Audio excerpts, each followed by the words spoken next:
it up because 7 would be a little too dark to shoot somebody. So they moved it to 6 o'clock. 2 years ago, at a press conference in Memphis, I get a call. And they said, so-and-so is thinking about killing so-and-so. I said, what? Well, he said something at a press conference. I said, put him on the phone. I said, whatever you do, get that film. Because once NBC realized that this brother was slipped and saved, we will never get our hands on this. What you're fixing to see now went into the evidence in the King trial where they brought a wrongful death suit, and I'll explain that to you quickly in a minute. But what you're fixing to witness now is the man who came by to get King to take him to dinner. And 30 years later at a press conference, he slipped because God do baffle your mind sometimes. Some of the activities are geared especially for the young who did not have a chance to get to feel or to know what the civil rights movement actually was about. Even as they marched, now they could have stopped in a hotel, but when you think about marching from Memphis to Jackson or Jackson to Memphis, that was a hotel. You stayed in churches, you stayed in people's homes, and that's how we got over. That's how we got through.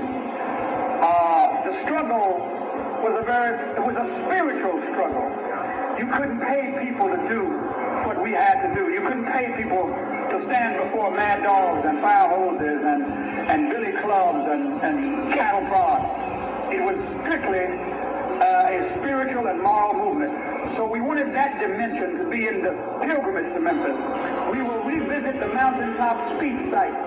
That's the Mason's Temple, where Dr. King made his last address, which he almost didn't make, because the night that we were having that rally, there were tornado warnings, and he was behind on the Poor People's Campaign. And he said, you guys go on over and have the rally. I'm going to stay at the motel and work on the Poor People's Campaign. When we got there and Dr. Abernathy walked in and Jesse Jackson walked in and I walked in and others, people started clapping because they thought Martin was behind us.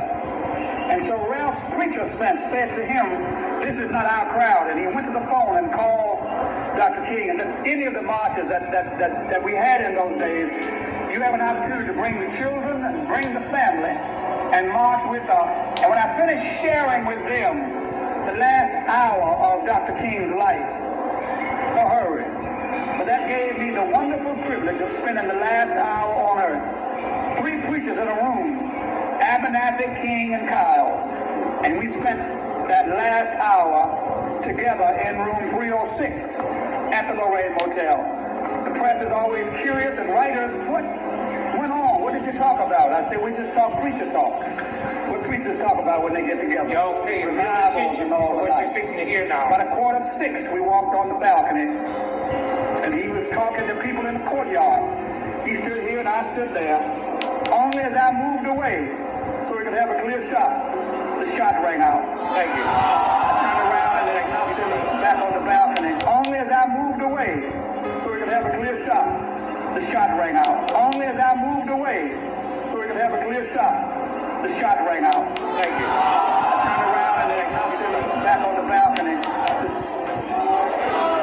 Listen.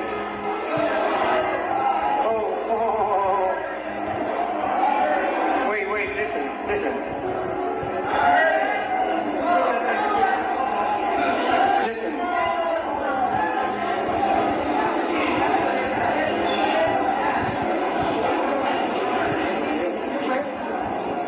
30 years later, this brother never realized he was slip and say that.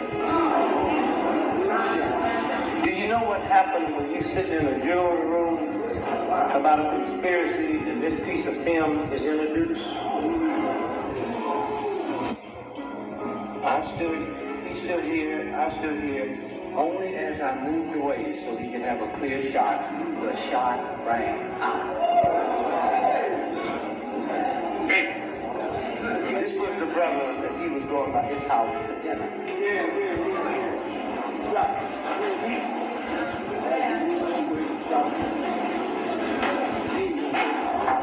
my brother Matt, if you will have a copy of this tape, I'll get it back to you. And what you should do is make copies. See to it, because this is a very valuable. And y'all need to send this tape to people all over